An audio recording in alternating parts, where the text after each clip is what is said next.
Nous sommes ici dans un endroit exceptionnel où sont conservés, étudiés, ces vestiges qui sont issus de l'incendie de Notre-Dame.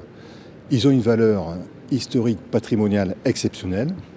Ce sont des objets qui sont protégés au titre des monuments historiques. Ils sont classés monuments historiques et ils sont destinés à l'étude, à la conservation et à la science.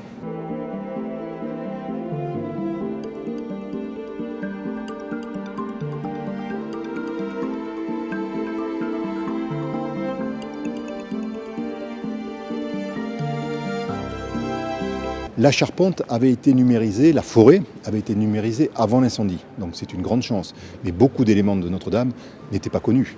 Et c'est ce qui est aujourd'hui étudié ici, c'est d'avoir la connaissance exhaustive et approfondie de la manière dont Notre-Dame s'est construite au fil des siècles et au fil du temps.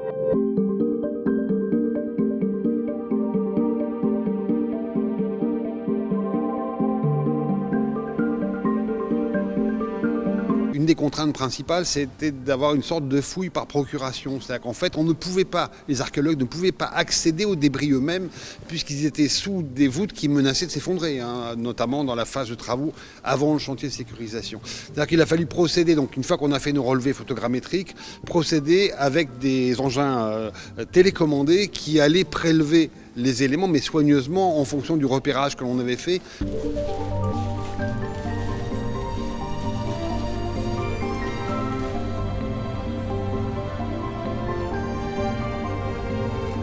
Non seulement il fallait tenir compte de cette contrainte de sécurisation, mais tenir compte également de toutes les précautions à prendre dans le contexte d'activité de plombémie, puisqu'en fait, du fait de nos travaux, il y avait énormément d'activités émettrices de plomb.